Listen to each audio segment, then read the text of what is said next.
Olá pessoal, tudo bem? Vamos agora gravar um vídeo aqui daquela playlist de exercícios resolvidos de termodinâmica. Esse exercício é bem simples, apesar de parece que é um pouquinho complicado, mas não, ele é bem tranquilo de trabalhar. A gente vai ter aqui agora basicamente usar a primeira lei. E no final eu vou ver se eu tiro aí da cabeça aí algumas ideias que poderiam talvez complicar. Perdão, minha garganta está um pouquinho emperrada. Talvez pudessem complicar um pouquinho esse exercício aí, tá beleza? Vamos olhar, esse exercício aqui fala que eu tenho um tanque rígido. Essa informação de um tanque rígido, ela já diz pra gente alguma coisa. A gente tem que ler a informação e saber, ó, tanque rígido quer dizer que o volume do tanque, ele não vai variar em hora nenhuma. Então o volume do tanque é igual a zero. E se eu tenho também uma massa, nesse caso ali eu vou ter uma certa massa, um sistema, e o meu volume não vai variar a minha massa, e o meu volume também não vai variar, quer dizer que o meu volume específico também não varia. Ou seja, isso aqui implica que o meu volume específico, qualquer variação que eu tivesse no meu volume específico, seria igual a zero também.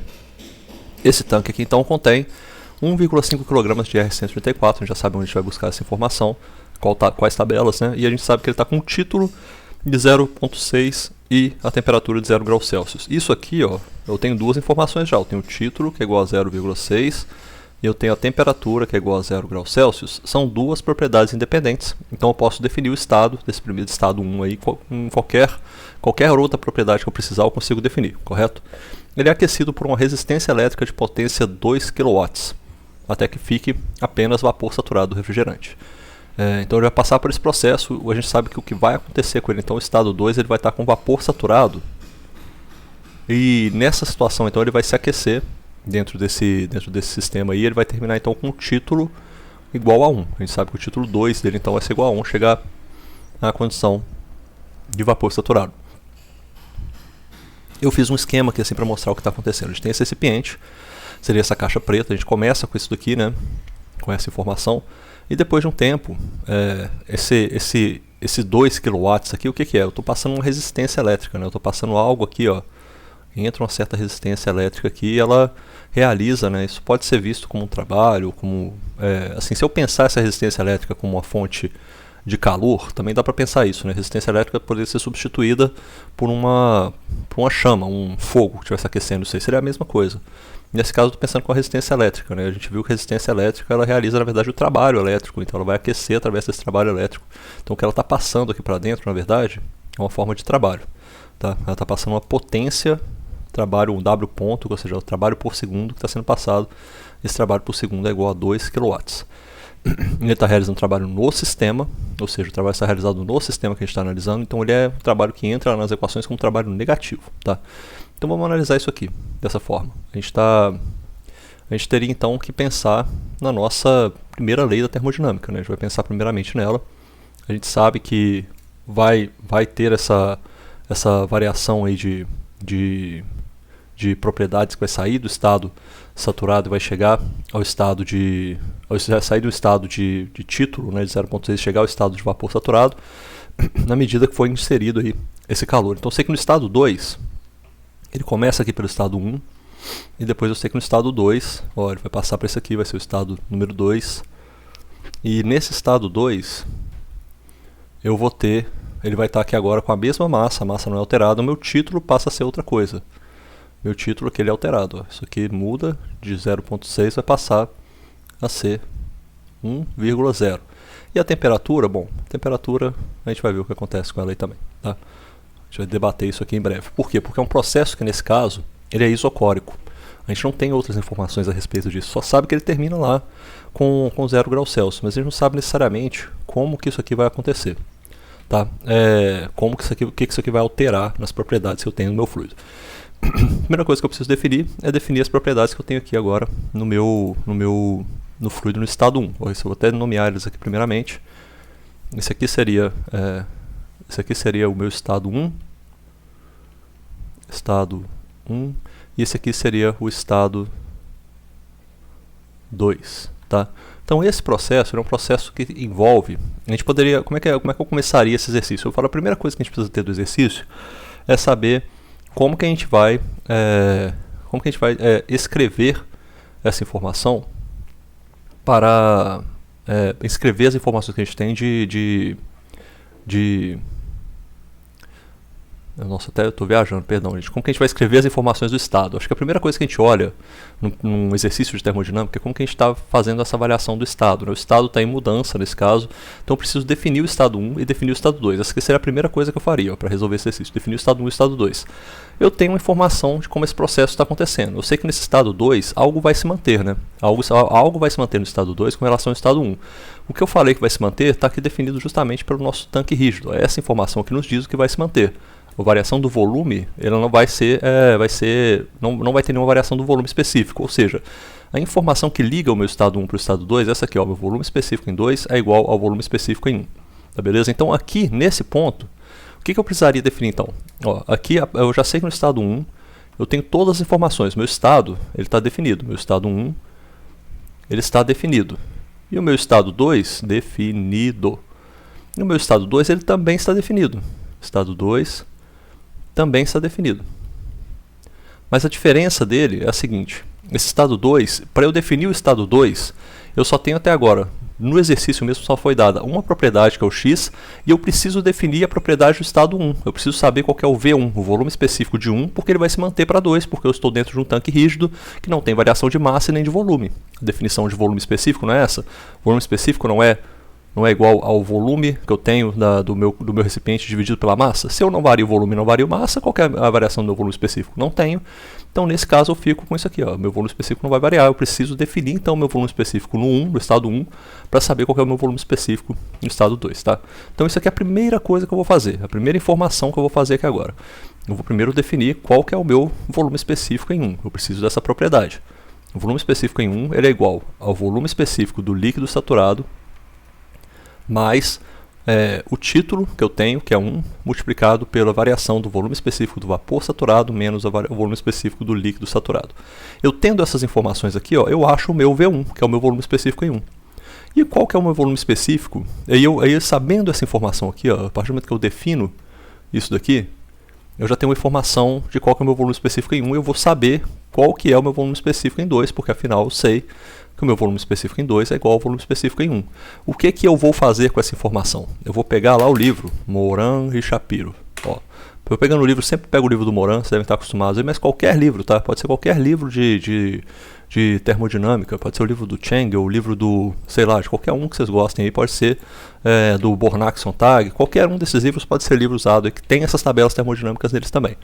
Eu estou aqui procurando a tabela de R134, ó, R134 líquido, tá, é para o líquido, né, nesse caso. Então aqui, ó, eu quero saber o seguinte, eu vou olhar dentro dessa coluna, onde eu tenho o volume específico do vapor saturado. Tá vendo aqui, ó, o volume específico do vapor saturado, 0,35, blá blá blá, vai descendo, como eu vou aumentando a temperatura, que é 0,0114, beleza. Esse aí é o volume específico do vapor saturado. O que eu vou fazer é procurar nessa tabela, no caso aqui a tabela de propriedades de saturadas do R134, qual que é o volume específico de vapor saturado que condiz com o meu volume específico que eu acabei de calcular, que é esse daqui, ó. Eu acabei de calcular esse aqui. Eu sei que esse daqui é igual a essa região, mas eu sei que nesse estado aqui, ó, no estado 2, eu tenho que o x é igual a 1. O x igual a 1 quer dizer que ele está no vapor saturado. Então eu vou lá no vapor saturado, na tabela de coluna de vapor saturado, vamos supor aqui que eu fiz meus cálculos lá, deu 0,01, chutando o valor. O meu cálculo deu 0,01. Aí eu vou procurar aqui qual que é o volume específico do vapor saturado. Será 0, ó, não é esse aqui, ó. Vapor saturado aqui, ó, tá vendo? 0,35, não, tá abaixo. Eu vou descendo. Ó, 0,02, 0,29 já tá mais próximo. Cheguei 0,0236, mais próximo, chegou, baixou, opa, aqui, ó, 0,01, tá chegando. Eu vou baixar mais um pouquinho, 0,0114, 0,0086. Se fosse esse resultado do meu cálculo lá do volume específico em 1 desse 0,01, a minha temperatura estaria entre esses dois aqui, ó. Tá vendo? Estaria entre esses dois. Eu teria que interpolar aqui entre 60 e 70 e daria uma temperatura lá, sei lá, 64, 65. Algum valor de temperatura eu saberia nesse momento qual que é a minha temperatura em 2. Ou seja, eu já sei onde que eu tenho que buscar essa informação em 2.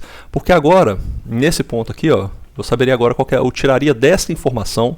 Eu tiraria através da tabela, vou botar a tabela, tabela qual que é essa mesmo, cara? Tabela A10, seguindo o livro do Moran e Shapiro, tá? Tabela A10, seguindo o livro de Moran e Shapiro, você vai pegar esta tabela e você vai interpolar o valor e vai interpolar para encontrar. Interpolar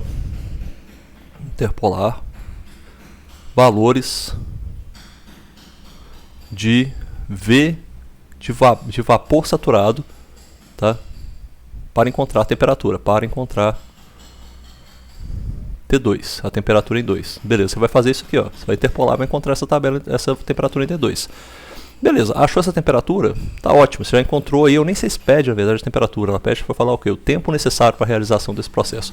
Na verdade, você nem precisava achar essa temperatura, tá? Você achou ela aí só para você saber, é mais para você saber, olha, eu sei onde eu tenho que buscar as informações. As minhas informações agora estão nessa região. Tá? Então vou interpolar, eu sei que a minha temperatura é essa. Se eu precisar de informações com relação a esse estado, eu vou lá buscar nessa tabela lá naquela região, vou buscar as informações que eu preciso. Tá? Então beleza, eu acho essa daí que seria a temperatura T2. Então, nesse ponto eu já encontrei T2, só que de que me vale T2? Né? Aqui eu não fiz nada ainda de cálculo, sabe, de conta para me ajudar a encontrar esse tempo necessário. Eu só determinei os meus estados. Eu só vi, ó, meu estado 1, eu já sei o que ele é. Se eu precisar de qualquer informação dele, eu vou usar essas formas parecidas com essa aqui para eu achar o estado 1. O estado 2 também já determinei o que ele é. Eu sei que se eu precisar de qualquer coisa do estado 2, eu vou buscar aqui. Essa sempre quando eu faço problemas de sistema, sempre a minha primeira preocupação.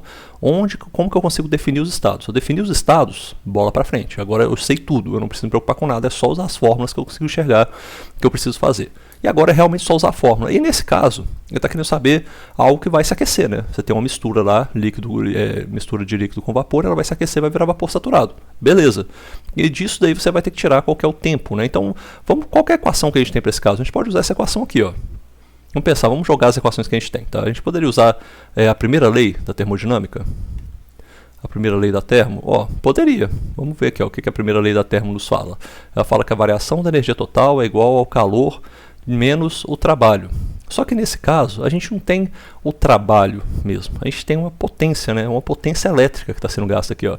Eu tenho uma certa quantidade de potência elétrica, o meu resistor tem essa potência elétrica de 2 kW. Então eu trabalhar com eles nessa forma de trabalho fica ruim, porque eu teria que integrar, né, isso aí ao longo de um tempo, e eu não sei nem qual que é o tempo que eu vou integrar, porque é justamente a questão que eu quero saber. A questão que eu quero saber é justamente qual que é o tempo necessário para realizar esse processo. Então essa equação aqui é meio ruim de usar agora. Mas eu sei que eu estou no caminho certo, porque eu tenho nessas informações variação de propriedades. E variações de propriedades vão me dar o quê? Variação de energia interna, variação da energia interna, né, que é justamente o que entra aqui nesse ΔE, vai me dar também, eu sei que não tem troca de calor, porque é um dispositivo também que não está, fala aqui no começo, né, ele é aquecido para resistência elétrica, e como ele também não realiza nenhum outro tipo de trabalho, não tem nenhum tipo de troca de calor, então eu sei que não vai ter nenhum outro mecanismo ali trocando calor com ele. Então nesse caso, ó, eu sei que eu estou no caminho certo, eu tenho que avaliar variação de propriedades, ó, deixa eu pegar isso aqui, ó. Eu sei que eu estou no caminho certo porque eu tenho, essa equação me dá variação de propriedades físicas, ou seja, que envolve aquela variação de energia interna que a gente conhece, envolve troca de calor e trabalho, que é justamente o que está fazendo esse negócio aqui, ó. Eu tenho uma certa troca de calor, o trabalho que está fazendo variar as minhas propriedades físicas, tá? É isso aí que está acontecendo. Só que o modo como ele está aqui está errado, porque nesse modo aqui, ó, ela está na forma mais simples, né? A forma mais direta de olhar, quando você está olhando algo que está variando. Nesse caso aqui, eu até faço esse desenho, tá, algo que está variando de um estado 1 e vai para o estado 2. Essa é a forma que você vai usar, essa é a forma que modela isso daí. Só que nesse caso, essa variação aqui, ela ocorre de um meio contínuo, né? Você tem uma continuidade de trabalho sendo realizado no sistema, tem uma continuidade de mudança de propriedades, ou seja, vai ter essa continuidade marcada pela presença de algo que está executando aqui durante esse processo, que é justamente esse trabalho, essa potência que é executada em cima desse processo.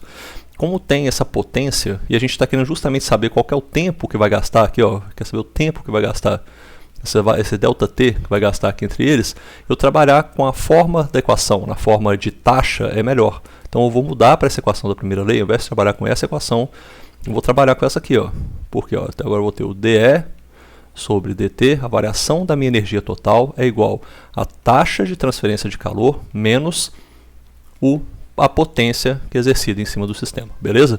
Então nesse caso aqui eu já tenho agora as informações exatamente como estão dadas no meu problema. Eu sei que eu tenho uma taxa de trabalho, uma potência sendo gerada, eu vou ter aqui que achar um jeito de escrever essa taxa de energia total. Tem um detalhe, né? Essa taxa de energia total, essa variação temporal da energia total, o que ela é?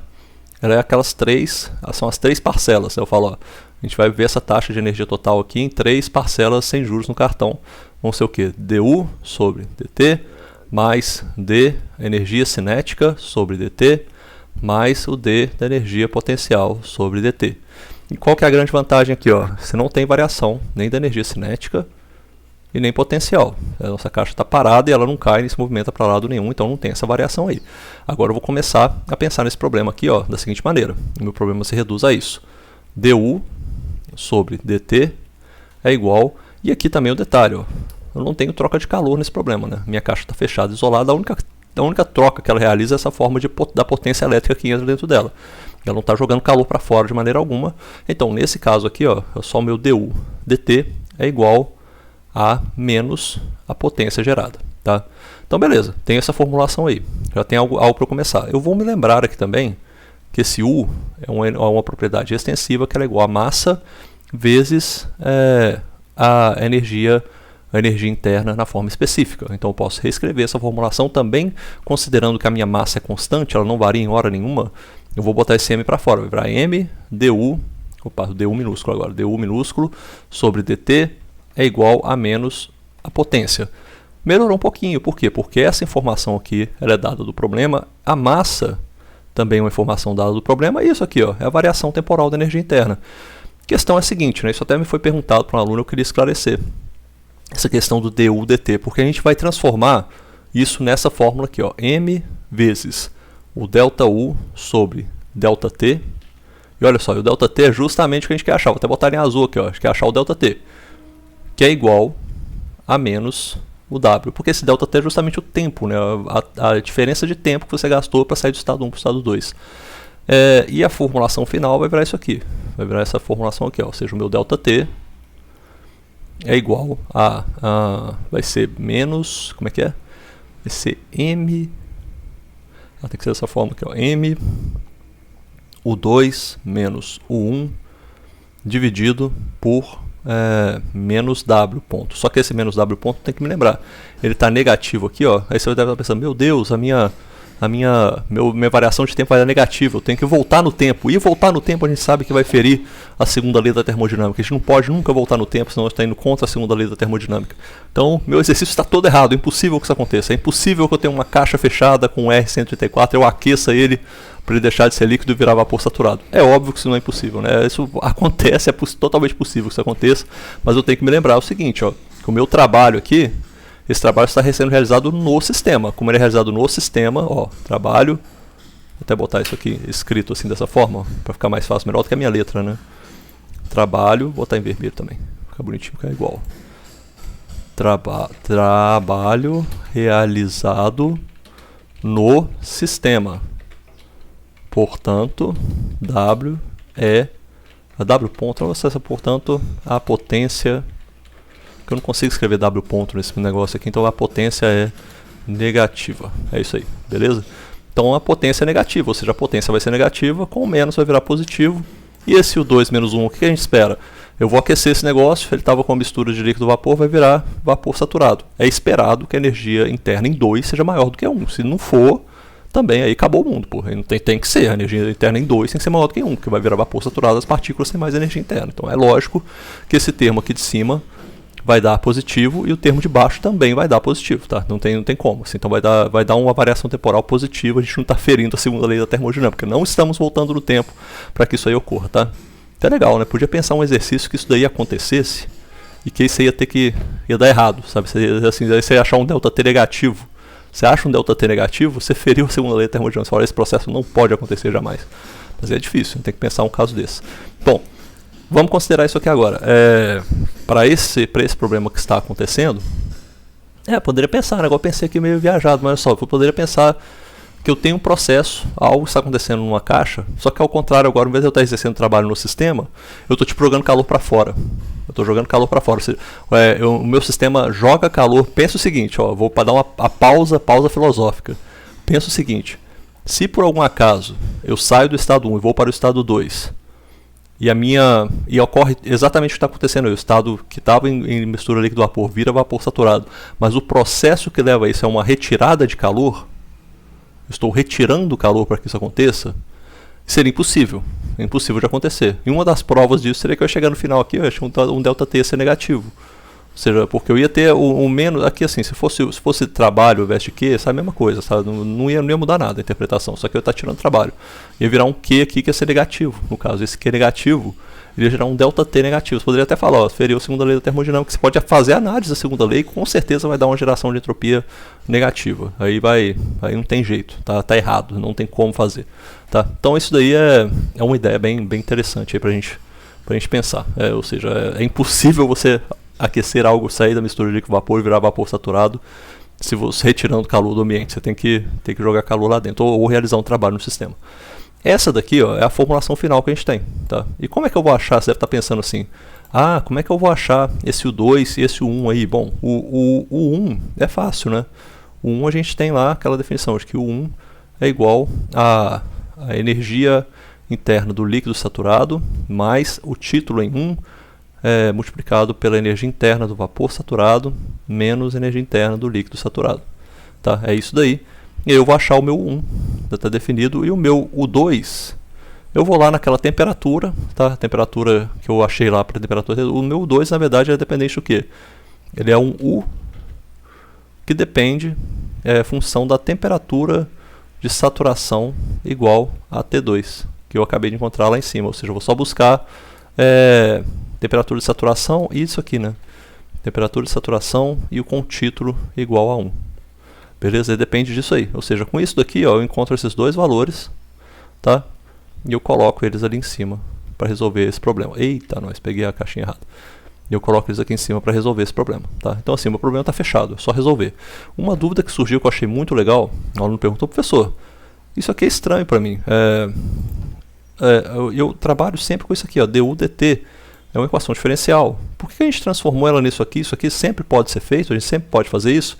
Olha, isso é um método de solução. A gente poderia tentar resolver essa equação aí na forma integral, mas na verdade a gente está integrando ela mesmo. Tá? Não é diferente de integrar nesse caso. O que eu fiz aqui foi meio que resolver ela de uma maneira direta. Ó, eu poderia separar as variáveis, vou até passar como se fosse aqui, que cor que eu vou pegar? Eu vou pegar azul. Tá? Eu poderia fazer isso aqui, ó, resolvendo a equação diferencial. Tá? Seria isso aqui, ó. Eu vou pegar agora du é igual a menos w pontos sobre m dt. Só que agora isso aqui, menos w pontos sobre m dt, é constante. Então eu posso integrar dos dois lados, vou integrar de 1 a 2, e vou integrar de 1 a 2. Isso aqui vai virar u2 menos u1 é igual a menos w pontos sobre m ΔT, ou T2 menos T1, que eu vou chamar aqui, ó, T2 menos T1, que eu vou chamar isso aqui só de ΔT. Ou seja, não tem muita diferença nesse caso, eu só integrei. Eu integrei a solução e virou isso daí. Só que eu gosto de trazer o seguinte, né, para as pessoas pensarem também, que é uma coisa que a gente pensa quando vai começando aí para a área, mexer com números, mexer com diferenças que você vai ter que transformar em derivadas, por exemplo, derivadas que vão se tornar métodos numéricos para calcular derivadas numéricas, por exemplo. A gente tem que pensar que isso aqui, ó, uma derivada que está escrita na forma contínua, quando você vai fazer um método de diferenças dela, você não vai escrever isso daí. Um computador não consegue interpretar du sobre dt. Você vai ter que transformar isso numa discretização, discretização real em pontos, né, de malha ou pontos que você tem para você conseguir, pontos no tempo, né, para você conseguir marchar isso daí. E conseguir entender como é que isso aí vai resolver, integrar isso no tempo. Olha, essa discretização aqui, quando a gente faz isso, para o caso desse termo aí, é mais simples a gente falar que está fazendo uma integração numérica no tempo. Se a gente tivesse, por exemplo, uma derivada dessa forma aqui, ó, du sobre dx, como é que isso aqui vai ser resolvido espacialmente? A gente vai ter que transformar isso aqui de alguma forma em uma espécie de ΔU sobre ΔX, sabe? Isso aqui é uma transformação que a gente faz do que é algébrico, tá? Isso aqui é a parte algébrica, para algo que é interpretável por um computador numérico, por exemplo. Se a gente transforma algo que é uma equação diferencial ordinária em uma equação, isso aqui é chamado de... Ixi, rapaz, caiu aqui meu negócio. A gente transforma isso daqui, ó, que é chamado de equação diferencial... Eita, cadê meu negócio? Ah, tá bom. Isso aqui que é chamado de equação diferencial ordinária, a gente transforma numa equação de diferenças ordinárias. É isso aí, beleza? Então essa é uma mudança que tem mesmo de interpretação do negócio que você faz. Você vai interpretar de um outro jeito. Viajei aqui na maionese. Vou só falar um negocinho. O que poderia agora ser de diferente? Como é que a gente poderia... Como complicar esse exercício? Como... vou botar em preto aqui, ó. Como complicar este exercício? Bom, não daria para complicar muito. Eu poderia perguntar, sei lá, qual que é a entropia que é gerada. Qual que é a entropia que é gerada nesse processo aqui? Perguntar assim, qual que é a entropia que você gerou no processo aí? Não tem muito o que fazer nesse caso. Entropia gerada seria isso aqui, ó. Você tem a equação, a variação de entropia, que ela é igual à integral, né, do calor trocado menos sobre a temperatura, uma certa fronteira, mais a geração de entropia. Mas nesse caso a gente não tem, e nesse caso eu teria que falar isso aqui, ó. Qual que é a... eu teria que trabalhar com isso aqui, ó. Entropia gerada, pode ser entropia gerada, mas não tem problema não. A gente teria que mudar essa formulação aqui para falar qual que é a... Porque a gente tem o seguinte, né? Não poderia trabalhar com essa formulação mesmo, porque tem a formulação que a gente poderia passar também para a forma de taxa, sabe? Poderia transformar isso aqui, na forma de taxa, ela é isso aqui, ó. É só pensar, vou ter o D, é o D, ds sobre dt é igual ao Q ponto sobre T. Na verdade é o somatório de todos os Q pontos. Isso aqui vai virar o seguinte, ó. Vira o somatório de J de todos os Q pontos sobre T, Q ponto J, com todas as temperaturas J. Você vai dividir, você vai sair somando todos os Q pontos que você tem aí, mais a taxa de geração de entropia. Tá? Isso seria a formulação que teria que usar. Mas nesse caso aqui, você nem precisa disso, na verdade. Você pode usar essa formulação aqui de cima. Se você quiser saber qual que é a entropia que foi gerada. Porque aqui embaixo você encontraria qual que é a taxa de geração de entropia. Aqui você encontraria qual que é a entropia gerada. Seria a mesma coisa. Só que nesse caso, eu posso pegar essa fórmula aqui, ó. Vou pegar ela aqui pra gente. Caramba, vou pegar ela assim, ó. Aqui. Posso pegar essa fórmula aqui. E ela fica simples. Ela fica dessa forma aqui porque... Vou até apagar isso aqui também. Não precisa apagar agora não. Isso aqui não tem, ó. Termo de troca de calor a gente não tem porque... A troca de calor nesse sistema é igual a zero. Não tem troca de calor para fora, só tem trabalho sendo executado. Então a nossa fórmula ficaria dessa forma aqui, ó. A gente simplesmente calcularia qual que é a variação de entropia S2 menos S1. Isso aqui seria igual ao sigma. E novamente, encontrar as propriedades S2 e S1 é a mesma coisa que a gente encontrou lá para o 2 e 1. É só buscar na tabela, fazer as interpolações e achar esses valores aí, tá bom? É a mesma coisa. Vai fazer isso aqui, ó. Exatamente essas fórmulas aqui, só que a gente vai tirar a energia interna e vai colocar a entropia no lugar e resolver do mesmo jeito, beleza? Isso aí é só o que eu acho, o que eu vejo que daria para complicar. Eu não vejo mais nada que complicaria muito esse exercício aí não. Eu poderia talvez, cara, se fosse... poderia tentar colocar assim, que essa caixa aqui ela não é adiabática. Poderia colocar aqui, sei lá, também perde um pouquinho de calor, mas... Seria idiota isso, não teria muita mudança nisso não. Seria só ao invés de eu trabalhar lá com o trabalho só, né, do lado direito da equação da primeira lei da termodinâmica, eu teria que pensar que agora é um Q ponto menos W. Não teria muita diferença, então não acho que seria muito interessante não. Acho que o mais legal seria colocar uma coisa com entropia, para você usar entropia também. Beleza? Fica aí então a solução, espero que vocês gostem. Um abraço, até mais.